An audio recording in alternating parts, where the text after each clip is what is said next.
भारत एकमात्र ऐसा देश है जहां लोगों का ब्रेन वॉश करना काफी ज्यादा आसान है। चंद पैसों में और चावल की बोरी में जो कुछ भी होता है वो किसी से छिपा नहीं। इसके अलावा तलवार के जोरों पर सदियों से हिंदुओं को बदल दिया जाता है। उनका धर्म बदल दिया जाता है।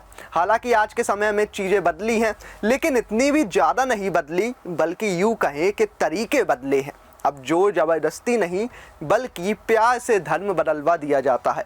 अब कई बुद्धिजीवी बोलेंगे कि तो सरकार क्या कर रही है। खैर, इन बुद्धिजीवियों को साइड रखते हैं और बात करते हैं उस केस की जिसने पूरे यूपी नहीं, पूरे भारत को हिलाकर रख दिया था। आज इस केस की बात मैं इसलिए कर रहा हूं क्योंकि इसमें जो नया मोड़ आया है, जो चार्जशीट में नए गवाह सामने आए हैं, उन्होंने जो खुलासे किए हैं वो आपको सोचने पर मजबूर कर देंगे कि ब्रेन वॉश करना इतना भी इजी होता है क्या।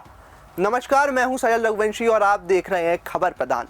देखिए, देश में अवैध धर्मांतरण का एक बड़ा नेटवर्क चल रहा है और इसके पीछे छिपाता एक ऐसा चेहरा जो खुद को बाबा बताकर गरीबों, दलितों और मजबूरों की जिंदगी से खेल रहा था। इसका नाम है झांगुर शाह उर्फ झांगुर बाबा और यही शख्स अब यूपी एटीएस की चार्जशीट में धर्मांतरण गिरोह का सरगना बताया गया है। चार्जशीट के मुताबिक झांगुर शाह हिंदू देवी देवताओं का अपमान कर इस्लाम धर्म को श्रेष्ठ बताता था। वो लोगों को कहता था कि इस्लाम अपनाओ, जिंदगी सुधर जाएगी, पैसा आएगा और जहन्नुम से छुटकारा मिलेगा। गरीबों, दलितों और परेशान लोगों को धर्म बदलने के लिए डर और लालच दोनों दिखाए जाते थे।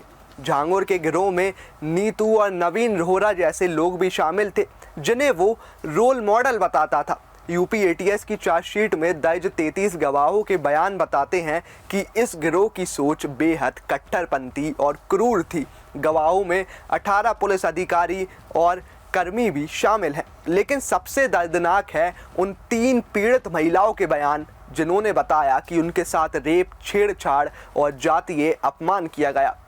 अब अगर ये जात का हवाला देकर धर्म परिवर्तन करवाता था तो ये क्या जातिवाद नहीं फैला रहा। एक पीड़िता ने कहा कि झांगुर ने उसके साथ छेड़छाड़ की और उसके सहयोगियों ने रेप किया।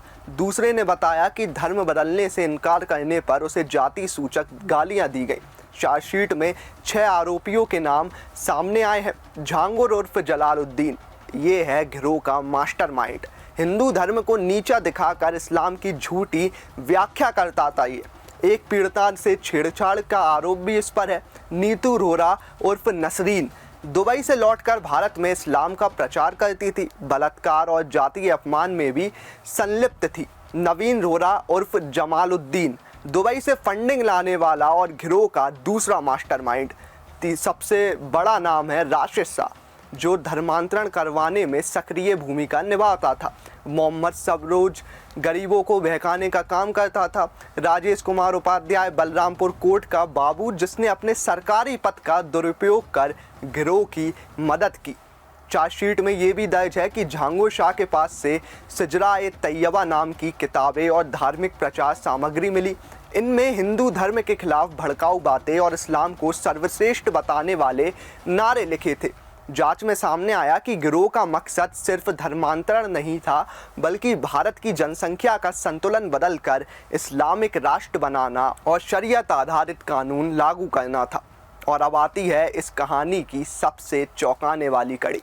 दरअसल झांगुर और उसके साथियों के बैंक खातों की जांच में विदेशी फंडिंग के सबूत मिले हैं। चार्जशीट बताती है कि नवीन के खाते में दुबई से 23 करोड़ 61 लाख रुपए आए थे। इनमें से बड़ी रकम दूसरे आरोपियों के खातों में ट्रांसफर की गई। यानी धर्मांतरण का ये धंधा आस्था के नाम पर अरबों की विदेश साजिश थी। यूपी एटीएस ने अब इस पूरे नेटवर्क की जड़ तक पहुंचने के लिए जांच और तेज कर दी है। चार्जशीट अदालत में पेश हो चुकी है और अब सभी आरोपियों को कठोर सजा मिलने की उम्मीद ही लगा सकते हैं हम तो। हालांकि गौर करने वाली बात यह है कि मास लेवल पर साजिश होती है और इंडिपेंडेंस का रोना रोने वाले कथित लिबरलिस्ट, मार्क्सिस्ट, फंडामेंटलिस्ट और खासकर दलित समाज के मसीहा बनने वाले लोग चुप रहते हैं। तो सवाल सरकार के साथ साथ इन लोगों से भी पूछा जाना चाहिए कि जब दलित लड़कियों का ब्रेन वॉश किया जा रहा था तब तुम कहाँ थे भाई। और अब इतना बड़ा खुलासा होने के बावजूद भी तुम्हारी चुप्पी कहीं इस बात का संदेश तो नहीं कि तुम भी ऐसे ही लोगों के साथ मिले हुए हो और देश की डेमोग्राफी चेंज करने में पूरी मदद कर रहे हो। खैर, ये केस काफ़ी ज़्यादा गंभीर है। जब एक झांगुर पनप सकता है इस देश में, तो ना जाने इस देश में कितने और झांगुर पनप रहे होंगे। तो सरकार इन लोगों को चिन्हित करने का काम करे, बस यही कहेंगे। और हाँ, एक और बात, धर्म किसी पर थोपना नहीं बल्कि अपने कर्मों से जीना होता है। लेकिन जब आस्था को लालच और भय का व्यापार बना दिया जाए तो फिर ऐसा ही होता है। अगर आपको ये रिपोर्ट अच्छी लगी हो तो लाइक करें और कमेंट में ज़रूर बताएं। वीडियो अच्छा लगा हो तो लाइक कीजिए, शेयर कीजिए और कमेंट बॉक्स में हमें ज़रूर बताइए।